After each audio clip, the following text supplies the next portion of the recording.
Good day, everyone, and welcome to Asia Digital. As you all know, my name is Bernard Clay, and today I'm going to be sharing with you my thoughts about the iPhone 13 and the iPhone 13 Pro Max, as described in the video. So, let's get down to it.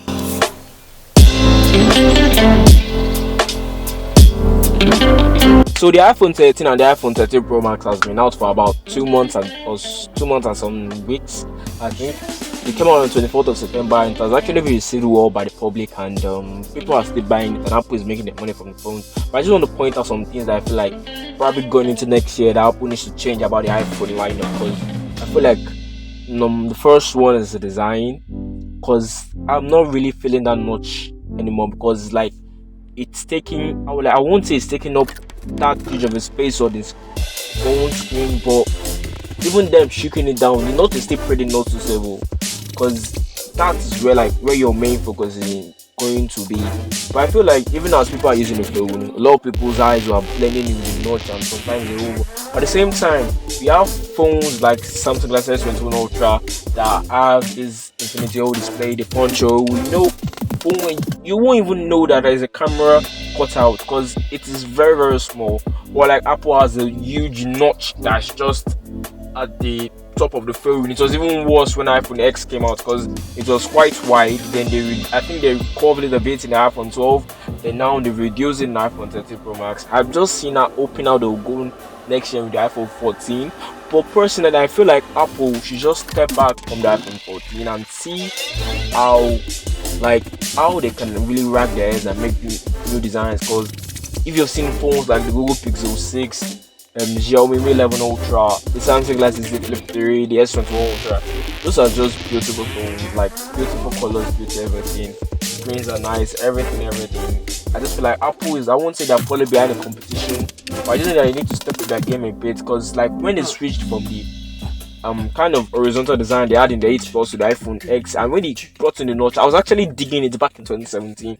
But we're in 2021, and phone like selfie cameras have changed, and Apple has been saying that huge notch is where they use for their Face ID and everything. But phones like the Samsung Galaxy S22 Ultra have face recognition, and it actually works with just that, I just want to see how they'll go on. And I feel like I'm diverting, so let me just get back to the iPhone 13 and iPhone 13 Pro Max. So, in terms of new features and like new everything, we didn't get that much, but we got like new camera upgrades, and new system improvements, new CPU. We had a very big, massive upgrade to the battery life, and which I think is the most consistent change Apple has made to the iPhone 13, because with the iPhone 13 alone, you should be getting up to like 7 to 8 hours of battery life, steady, consistent. When the iPhone 13 Pro Max is a completely different ball game, you should be getting up to a day of battery life, even on heavy usage, which I think is very good. Phones like S21 Ultra 2 can last you up to the day, but I feel like the iPhone 13 Pro Max is still a step above that, because I've actually been testing a budget phone recently. The name of the phone is the Vivo Y21. It's actually a very cool phone. It's still in the mid-range for people who don't want to break the bank and just get a nice phone. But at the same time, the battery life is still really comparable to the S21 Ultra. I've been getting a day plus on just battery life alone, playing games, just testing out. It's a pretty nice phone. If you're looking to get a phone who won't make you run out of cash, you can look toward the phone. And back to the iPhone 13, where we got two new features in the camera. We got ProRes, we had cinematic mode, which I think is quite nice. I think it's pretty nice, because ProRes is a lot different.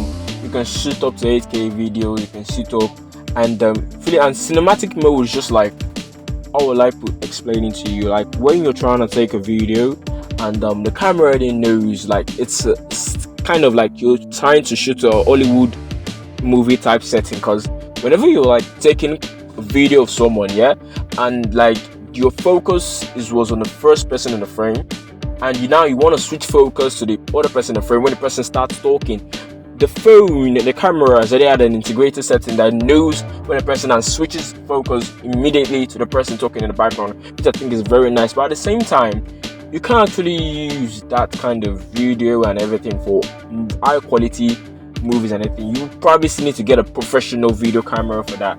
And I think it's a really nice step to camera, the way phone cameras are taking everything. But at the same time, I'm just like Apple needs just to work more on everything they need to change. I'm a big fan of Apple. I'm a very, very big fan of Apple. I like their design. I like everything. In fact, something that came to my mind recently, I was like, imagine if Apple entered the foldable phones market.